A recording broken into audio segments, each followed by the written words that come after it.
Praise the lord అందరికీ. ఈరోజు అపోస్తలుడైన పౌలు కొరింథీలకు వ్రాసిన మొదటి పత్రిక 7వ అధ్యాయం చదువుకుందాము. ప్రారంభిస్తున్నాను. మీరు వ్రాసిన వాటి విషయము స్త్రీని ముట్టకుండుట పురుషునికి మేలు. అయినను జారత్వములు జరుగుచున్నందున ప్రతివానికి సొంత భార్య ఉండవలెను, ప్రతి స్త్రీకి సొంత భర్త ఉండవలెను. భర్త భార్యకును అలాగుననే భార్య భర్తకును వారి వారి ధర్మములు నడపవలెను. భర్తకే గాని భార్యకు తన దేహముపైని అధికారము లేదు, అలాగున భార్యకే గాని భర్తకు తన దేహముపైని అధికారము లేదు.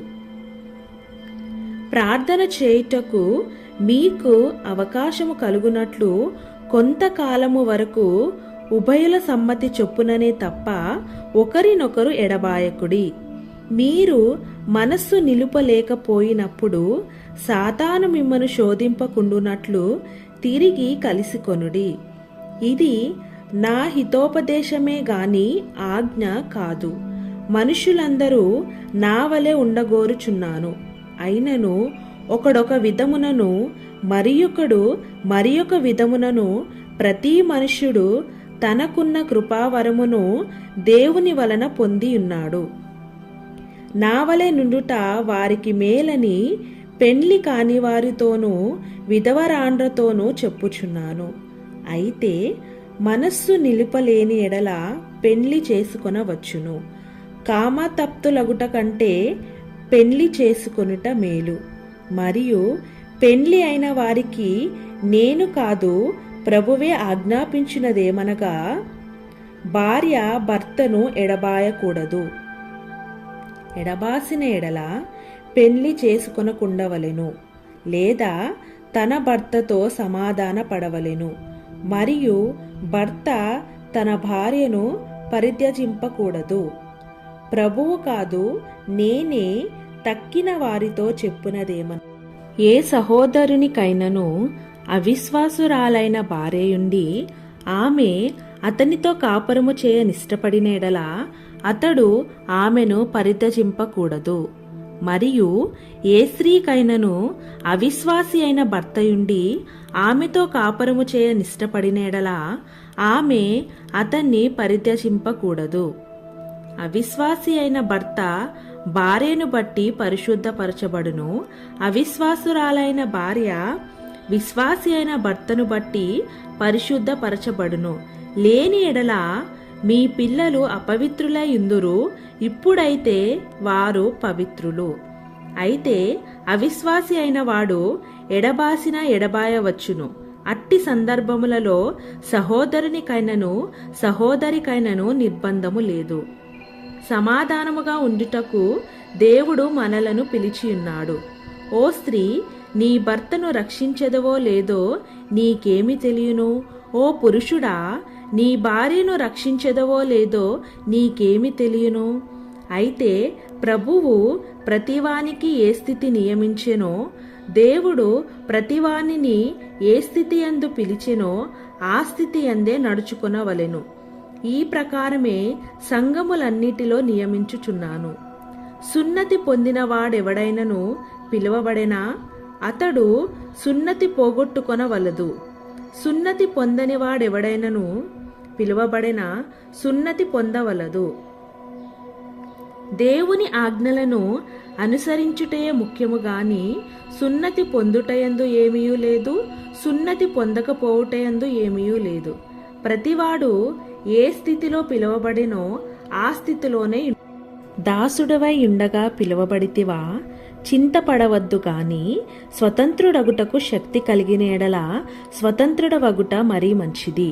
ప్రభువునందు పిలువబడిన దాసుడు ప్రభువు వలన స్వాతంత్ర్యము పొందినవాడు.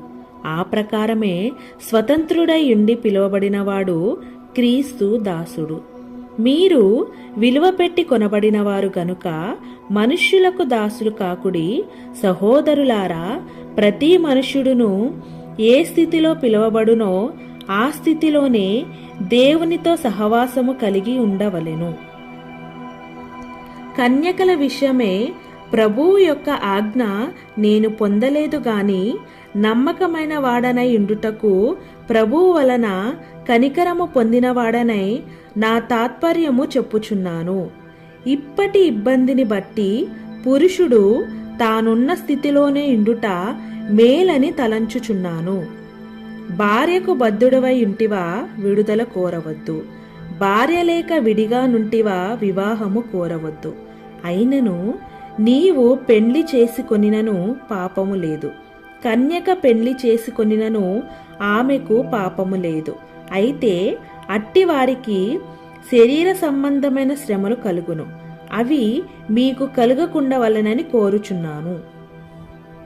సహోదరులారా, నేను చెప్పినదేమనగా కాలము సంకుచితమై ఉన్నది గనుక ఇక మీదట భార్యలు కలిగిన వారు భార్యలు లేనట్టును, ఏడ్చువారు ఏడ్వనట్టును, సంతోషపడువారు సంతోషపడినట్టును, కొనువారు తాము కొనినది తమది కానట్టును, ఈ లోకము అనుభవించువారు అమితముగా అనుభవించినట్టు ఉండవలెను. ఏలయనగా ఈ లోకపు నటన గతించుచున్నది.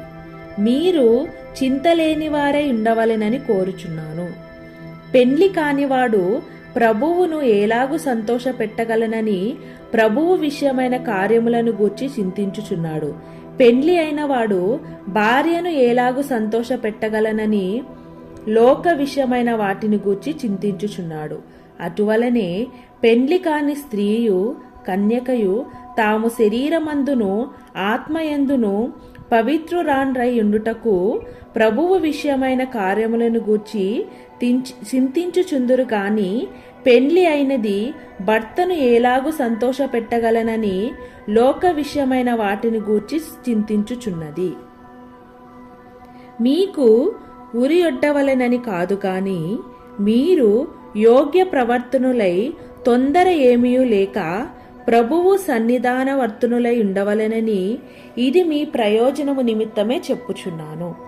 అయితే ఒకని కుమార్తెకు ఈడు మించిపోయిన ఎడలను ఆమెకు వివాహము చేయవలసి వచ్చిన ఎడలను ఆమెకు వివాహము చేయకపోవట యోగ్యమైనది కాదని ఒకడు తలంచిన ఎడలను అతడు తన ఇష్టము చొప్పున పెండ్లి చేయవచ్చును, అందులో పాపము లేదు. ఆమె పెండ్లి చేసుకొనవచ్చును.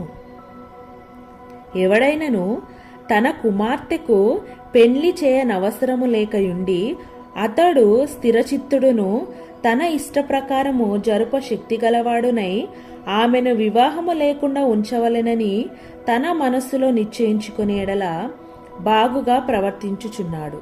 కాబట్టి తన కుమార్తెకు పెండ్లి చేయువాడు బాగుగా ప్రవర్తించుచున్నాడు, పెండ్లి చేయనివాడు మరీ బాగుగా ప్రవర్తించుచున్నాడు.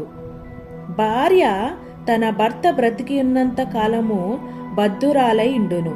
భర్త మృతి పొందిన ఎడల ఆమెకిష్టమైన వానిని పెండ్లి చేసుకొనుటకు స్వతంత్రురాలై ఉండును గాని ప్రభువునందు మాత్రమే పెండ్లి చేసుకొనవలెను. అయితే ఆమె విధవరాలుగా ఉండినట్టయినా మరీ ధన్యురాలని నా అభిప్రాయము. దేవుని ఆత్మ నాకును కలిగి ఉన్నదని తలంచుకొనుచున్నాను. ఆమేన్. ప్రభువైన యేసుక్రీస్తు వారు ఈ వాక్యమును దీవించునుగాక.